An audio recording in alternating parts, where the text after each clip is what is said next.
Ne?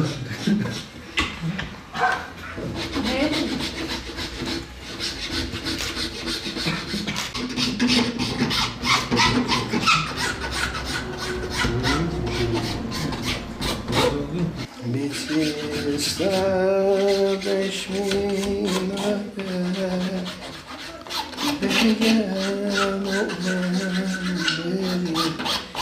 gel oğlum gel yüreğim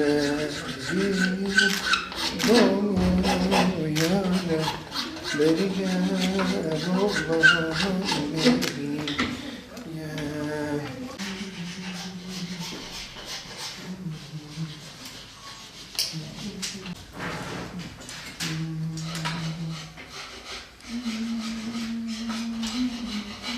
Ne? Çıkar mı ya?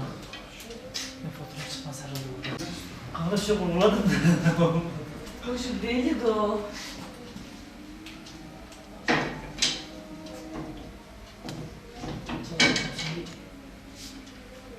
İnce işçilik. Yarısını al. Evet, yok. İnce işçilik. Gerek yok. Yoksa ince bir adam mı? Bunlar benim dostum abi. Abi. Böyle yap. Şöyle git. Tıraş da oldu. Hadi kimsenin de gel.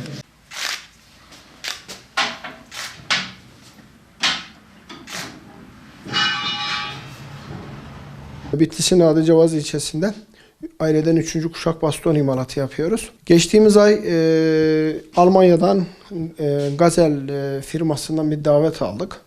Türkiye'den 8 usta, 8 sanatkar. Bunların içerisinde filografisinden, bakırından, bastonundan, koza sanatından, kemençe yapımından tutun 8 ayrı sanat dalından Almanya'nın Düsseldorf kentinde bir de Hollanda'nın Groshem şehrinde düzenlenecek 2 fuara gideceğiz. Kısmetse ilimizi, ilçelerimizi orada bir tanıtma fırsatı oldu. Burada kendi yaptığımız ürünleri tanıtacağız. Payitaht Abdülhamit bastonuna çok ilgi var orada, bizler biliyoruz. Onu tanıtacağız. Ebruli baston tanıtacağız ve bu bastonları küçük minyatür bastonları da orada tekrar halkın nezdinde uygulama yaparaktan Ebru sanatını yapacağız. Bu 8 arkadaşla beraber 2 ülkeye gidip döneceğiz. Daha sonrasında aynı firma yaklaşık 10 ayrı ülkede yine bu tarz fuarlarla ilgili bizlere davetini gönderdi. İnşallah bizler de ilimizi en iyi şekilde temsil edip Bitlis'imize döneceğiz diye düşünüyoruz. Adıcavaz bastonu biliyorsunuz tamamen el yapımı, el sanatı olan bir ürünümüz. Ceviz ağacı ve manda sığır koç boynuzu kullanarak yaptığımız ürünler. Bu ürünleri biz severek, mesleğimizi severek yapıyoruz. Aslında işin boyutu burada. Severek yapılan her iş başarıya ulaşır. Birçok ülkeye gittik. Kültür Bakanlığı tarafından birçok ülkeye gönderildik.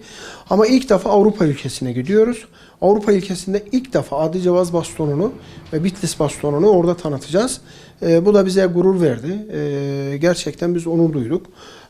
Demek ki yaptığımız sanatın bir karşılığı olan fuar ve festivallerde bunu da orada sergileyeceğiz diye düşünüyoruz biz de. Orada hangi bastonları sergileyeceğiz? Çini desenli bastonlarımızı sergileyeceğiz. Sedef kakma ürünlerimizi sergileyeceğiz. Payitaht bastonunu orada sergileyeceğiz. Ebru desenini sergileyeceğiz. Ay yıldızlı Osmanlı tuğrası ve ay yıldızlı 925 ayar olan gümüşlü bastonlarımızı sergileyeceğiz. Bunun yanı sıra kemik kakma, kartal başlı, bozkurtlu bastonlarımızı da orada sergilemeyi hedefliyoruz.